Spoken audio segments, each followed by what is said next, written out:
Ang mga nakahukay ng Yamashita Treasure bago lamang ay napakagandang halimbawa, napakagandang ebidensya na tunay talaga ang mga kayamanang ibinaon, itinago po sa iba't ibang lugar sa kabundukan ng Pilipinas. Kung baga, Yamashita Treasure, Great Evidence. At isa pong gustong malaman ng atin pong mga kababayang treasure hunter kung ano-ano ang mga napaglagyan ng mga na-recover na gold bars ng Yamashita Treasure. Kaya panoorin po ninyo, tutukan po ninyo hanggang sa matapos ang bidyong ito sapagkat napakahalaga po ito para po sa mga naghahanap ng itinagong kayamanan ng mga Japanese Imperial Army.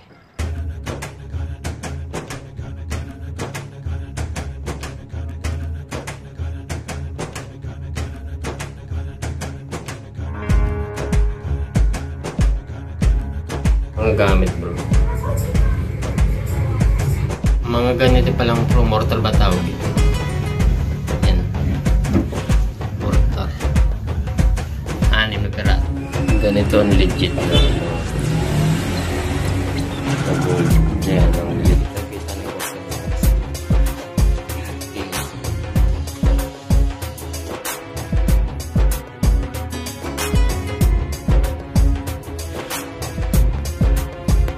Magandang araw po sa inyong lahat, mayong adlaw sa inyong tanan diha sa Kabisayaan ug Kamindanawan na imbag na aldaw kada kayo amin mga kabisatayo ng mga Ilocano. Assalamualaikum warahmatullahi ta'ala wa barakatuh. Luzon, Visayas, Mindanao, tayo na naman po ay magbabalik sa isa na naman pong napakagandang topic tungkol po sa mga kayamanan, tungkol sa mga Yamashita Treasure na natagpuan, na-recover, at ang isang malaking katanungan kung ano ang mga pinagbabalutan o napaglagyan ng mga gold bars ng Yamashita Treasure. Napakahalaga po ang ating ibabahagi sa inyo kasi hango po ito sa tunay o may mga ebidensya, may mga patunay ng totoong nakuhang kayamanan ng Yamashita Treasure. Kaya panoorin po ninyo ito hanggang sa matapos ang bidyong ito. Pero bago yan, tayo po muna ay magpapasalamat sa lahat po ng ating mga tagapanood, mga subscribers, buzzers, haters, no? Maraming salamat po sa patuloy po ninyong pagkomento, panonood sa akin pong mga videos. At sa lahat po ng hindi pa nakapag-subscribe, pakipindot na lamang po ang subscribe button sa ibaba at ang notification bell para updated po kayo sa mga susunod kong i-upload, no? At bilang suporta po sa akin channel. So tayo na naman po ay magbabalik nga sa isa na naman pong napakagandang topic natin pong pag-uusapan ngayon.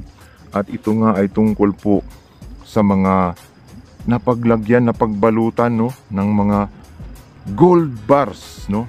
Mga ginto ng Yamashita Treasure. Yan po ang gusto nating malaman bilang Yamashita Treasure Hunter na hindi pa nakakatagpo, hindi pa nakakatuklas, hindi pa nakakakuha. Yan ang gusto nating maintindihan, no? Malaman mula po sa mga nakarecover kung ano yung mga konkrito, ano yung mga napagbalutan, ano yung naka-sealed, naka-chamber sa mga gold bars, nakabalot doon sa mga ginto ng Yamashita Treasure. So bago tayo pumunta dyan, no, bago tayo dumiritso dyan, ay mag-shoutout po muna tayo sa lahat po ng mga kababayan nating treasure hunter sa buong Pilipinas. Shoutout po sa inyong lahat, no? Mapa nasa Luzon o mapa nasa Visayas, mapa nasa Mindanao, ay tayo po ay bumabati sa inyo na sana ay nasa mabuti kayong kalagayan. So tumbok po tayo, dire-diretso po tayo sa ating topic, no? So napakarami nga pong mga kababayan natin ang gustong malaman ito, yung mga napagbalutan, napaglagyan ng Yamashita Treasure gold bars, ginto, na mga nahukay na o nakakuha na, itong mga nakakuha na Ah, ito po ang gusto nilang maintindihan, gusto nilang makakuha ng ideya, no? Kasi sila din ay naguhukay at naghahanap din ng Yamashita treasure at yung kanila pong mga hinuhukay ay positive. May mga sign, may mga markers din sila na natatagpuan sa kanila pong digging site. Kaya gusto nilang makakuha ng idea, baka sakaling kapag nakita nila ito ay maaaring kaparihas doon po sa mga nahukay na napagkuhanan na ng Yamashita treasure na mga gold bars, mga ginto. So unahin po natin yung mga nauna nating mga kababayang nakakuha, no? Way back 2021, no? Nung bago pa lang tayong nagbablog ay mayroon ng nakakahukay na atin pong nakakachat. At yun nga ay mga konkreto, no? Konkreto na parang puti na yellowish, no? Para siyang white na may pagka-yellowish yung konkreto na napagkuhanan nila ng ilang pirasong gold bars. Although wala naman silang sinabi kung ilang piraso, pero nakita natin na para itong cascade, no? Parang kabaong na simento, no? Ganun din halos kalaki. Mayroon din namang napagkuhanan na para siyang square, no? Hindi siya parang kabaong, square na konkreto. Pero bukod diyan sa mga konkretong yan, ang pinakamaganda nating nakita ay ito pong nahukay ngayon. Ito pong nahukay sa Luzon Island, sa kabundukan po ng Luzon. Bago talaga ito, ngayon lang talaga ito. At ito nga po ay konkreto din, no? At yung konkreto ay makikita natin na para siyang kwadradong nakaumbok, no? Para siyang malitang malaki, alanganin kabaong, alanganin naman parang malita na pahaba. Hindi natin alam kung gaano kahaba ito, pero makikita natin sa litrato na ito po ay parang square siya na pahaba na parang kabaong din. Pero ang kulay niya ay parang puti na may pagka gray na may parang alkitran na nakabalot sa kanya, no? Parang naghalo ng gray sa baba, no? At binalutan ng parang alkitran, no? Dark gray yung balot. At yung loob niya, yung binalatan nila ay parang puti nga, no? Parang may pagkaputi at sobrang tigas nito. Maaring ito ang nahugot nila mula doon sa tunnel, no, na sa flooring na kanila pong binabasag. Yun po yung napaglagyan ng mga gold bars. Hindi natin alam kung ilang piraso itong parang kabaong na ito. Baka naman ay hindi lang iisa ito. Isa lang yung ipinadala sa ating picture o larawan. Pwedeng ilang piraso ito, tatlo ito, o mahigit sa tatlo ito. Ito pong mga ganitong klaseng konkreto, no, na parang kabaong. So yun po yung latest, no, na napagkuhanan ng Yamashita treasure na gold bars, no. At kung pag-uusapan ng gold bars, siyempre may ginto rin bukod sa gold bars. Ito pong mga gold coins. At banga nga ang napaglagyan, no. Ayon sa kanya, may mga pictures siya na ipinadala sa atin na hindi natin pwedeng i-post sapagkat may mga mukha. Ay bit-bit niya yung mga pira-pirasong banga, no. Yung banga na old, yun ang napaglagyan, no, ng mga gold coins. At isa lang yung mga pinapakita niya, mga pira-piraso lang, pero ang alam ko, siyempre hindi niya pinapakita yung madami. Madami ito. Kasi hindi naman nagtatago ang mga Japanese Imperial Army ng ganun lang kaliit kapag sa loob ng tunnel. Medyo madami ito, big treasure ito kanila pong nakuha, no. So yun po yung pinakalitis. Pero pag-usapan pa natin yung iba, yung nakuha naman sa may Quezon Province, no. At ito nga po ay inihalo sa putik yung clay na dark gray, no. Dark gray, tandaan natin yan, yung dark gray ay may layer, no, sa ilalim na parang circular o patanil din doon, kasi sa itaas normal ang lupa, pero sa ilalim kasi sila dumaan, baka nag-drift sila o ang kanilang hukay ay pa-horizontal, no? At yun nga ay doon sa malayo mula sa sign ay 50 meters ay nakahalo lang sa mga putik na sa gilid sa sapa, no? Kasi distansya sa sapa ang kawayan na nakatriangle, din from sa kawayan nakaharap sa araw northeast, nandoon po yung Yamashita Treasure na walang sign sa itaas, pero mula sa sign ay gumapang pala ito at sinaraduhan siguro nung paatras sila, doon hinalo sa mga putik, no? At nakalagay daw ito sa mga box na kahoy, pero wala na yung kahoy, durug-durug na. At makikita nga natin medyo magaspang yung mga gold bars, no? Nahalo kasi sa putik o sa lupa. Kaya naging ganun ang mga itsura ng mga gold bars. Nirebar nila ito, ginawang tagwa 1 kilo para ipasuri sa Geo Sciences, no? Sa ahensya po ng DNR, doon po nila napasuri ito. At positive nga na 100% na 24 carats ang kanila pong nakuha na Yamashita Treasure gold bars, no? So, iba't iba, no? Ang pinaglagyan. Mayroong konkrito na parang box, no? At kung parang box siguro yung mga sign sa labas, makikita natin yung parang mga box na sign. Kasi may mga sign, maaari itong ating ka-treasure hunter na parang mga box na bato sa labas. At yun nga ay nagpapahiwatig na ganun style, ganun klaseng pinaglagyan. At yun, gold bars na nasa loob ng mga konkretong mga parang kwadrado. Yun po yung napaglagyan na may mga ebidensya, no? At yun din yung nahalo sa putik na mga gold bars, clay, no? Ito po yung mga pinaka-latest na may mga patunay, may mga videos, may mga naipasa sa ating mga pictures, no? Na hindi naman natin pwedeng ilantad lahat para po yan sa safety ng ating pong kababayang nakahukay ng Yamashita Treasure. So doon po sa mga nagko-comments na wala namang nakita, wala namang ipinapakita, kung ikaw ang nakakuha, ay masaya ka ba kapag ipinapakita?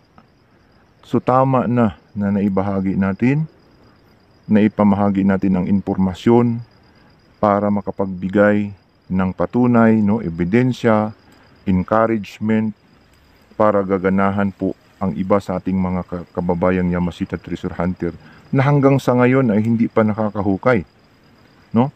Yung iba, napakarami nilang equipments, may mga backhoe pa na dami-dami, pero nahirapan pa silang hanapin, no? Pero itong mga kababayan nating nakahukay ngayon, bago lang, challenge, kasi piko lang ang gamit eh. Piko lang, no? Wala pa silang mga kagamitang napakaganda, pero nabiyayaan sila ng mga gold bars, gold coins mismong sa loob ng kwarto, doon sa loob ng tunnel na kanila pong napasok. So napakaganda po ang mga Yamashita Treasure na nasa loob ng tunnel na nakasarado, no? Kasi pag nabuksan mo ay hindi na ganun kalalim. Maghuhukay-hukay ka lang doon sa sahig, sa flooring, sa gilid, sa dulo, no, sa dead end, sa pintuan, no? Doon lang tutuktukin mo lang yung mga flooring na matigas doon at posibleng may space doon sa ilalim na kanila pong ginawa, may kwarto sa ilalim, ay naroon na ang Yamashita Treasure. Hindi kagaya nung close, no, mga close vertical tunnels na pailalim, sa ang dami-dami pang lalagusan sa ilalim, ay napakahirap pang tuklasin at posibleng mauubos pa ang budget ng atin pong mga kababayang nagpipinance o financier dyan po sa paghanap ng itinagong kayamanan ng Yamashita Treasure. So ito pong mga nakakahukay na ganito ay napakaswerte, no? Swertihan lang kasi ang paghahanap ng Yamashita Treasure. Mayroon ngang iba nag-aararo lang, walang interes, pero bigla na lang bumulagta sa harap nila ang kayamanan, kaya nakakakuha sila.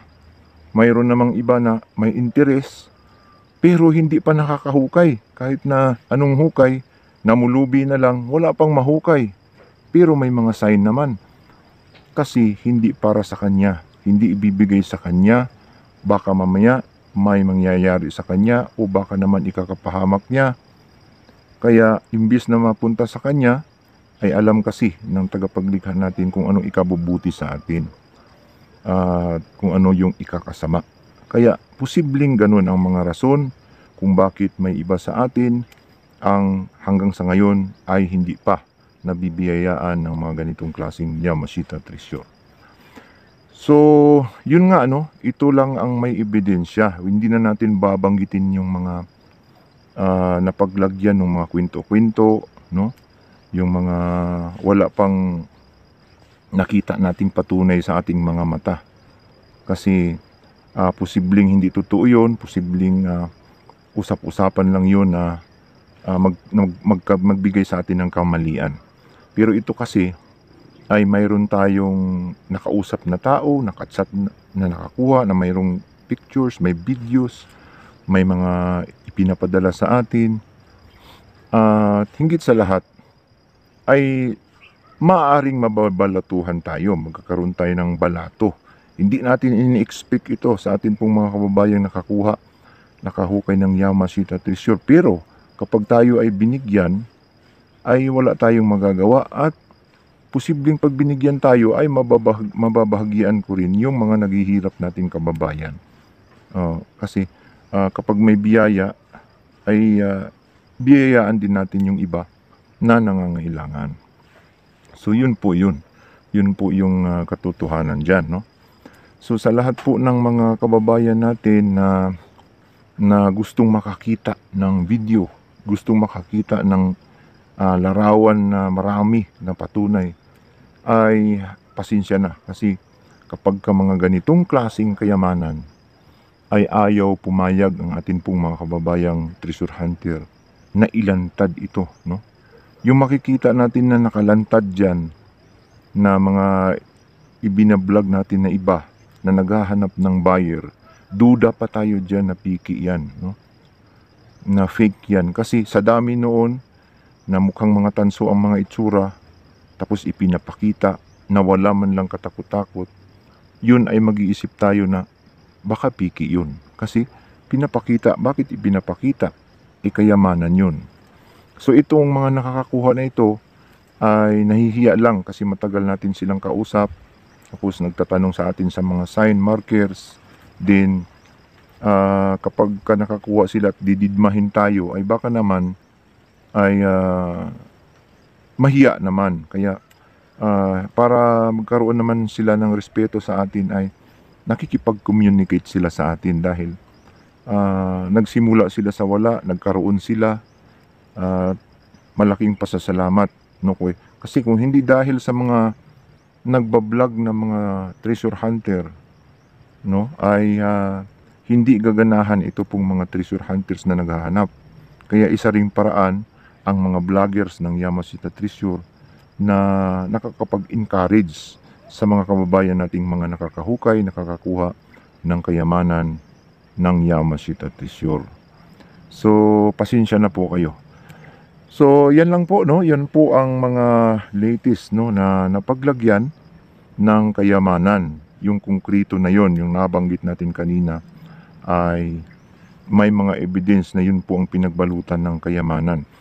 At yung simento, maaaring dito po yon sa kabundukan ng Luzon, madalas simento ang ginagamit.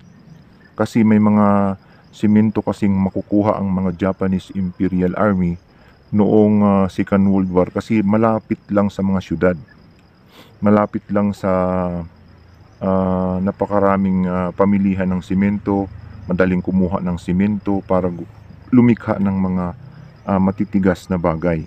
Pero yung mga malalayo, kagaya ng Visayas, Mindanao, ang ginagawa ng mga Hapon ay mga chemicals na pangpatigas, hinahalo sa clay, Yung clay, yung lupa, pinapatigas nila na parang mga bato, parang mga palanas, no? Yung dapanas na sinasabi nila, ay ginagamit din ng mga Hapon dyan sa Mindanao para pagtaguan ng treasure kasi hindi nahahalata, no? Kapag pinatigas nila ang dapanas o palanas, ay hindi halata na ito ay pinaglagyan pala nila ng treasure, kaya maring nilakad-lakaran lang ng mga kababayan natin. Nandoon lang pala sa mga dapanas sa palanas, hinalo yung mga gold bars, no? Mga treasure na itinago po ng mga Japanese Imperial Army. Kaya possible na diyan sa kabundukan ay mga batong pinatigas, mga clay na pinatigas, mga batong niriprap na hinaluan ng chemicals na pangpatigas. Yun po ang posibleng ginawang chamber ng Yamashita Treasure sa Kamindanawan at maging sa Visayas. May mga ngilan-ngilan na may simento sa mga lugar na malapit sa syudad, no? Kagaya ng Davao, no? Diyan sa Leyte, sa Cebu City, ay malapit sa mga syudad, ay posibleng gumamit din ang mga Hapon ng simento talaga. Pero sa mga liblib na kabundukan at wala na silang mahugot, yun nga nasabi natin yun ng chemicals na ginagamit sa mga pinapatigas nilang pinagtataguan ng kayamanan. So malinaw po, no, ang mga pinagbabalutan kanina ay nabanggit natin. Yun pong mga konkreto na yun. Sana po ay nalinawan kayo, nalinawan tayo, nagkaroon tayo ng idea dun po sa mga pinaglagyan ng kayamanan na latest lang na may mga patunay na ito ay nakuhanan ng kayamanan ng Yamashita Treasure. So hanggang dito na lamang po. Sana po ay mayroon na naman tayong napulot na aral dito po sa ating naibahagi sa inyo. At kung mayroon po tayong pagkakamali, tayo po ay humihingi sa inyo ng paumanhin sapagkat tayo po ay tao lamang. Hanggang sa susunod, ito po ang inyong ka-treasure hunter nagsasabing kapag tayo po ay naghahanap, tiyak na tayo po ay makakahanap.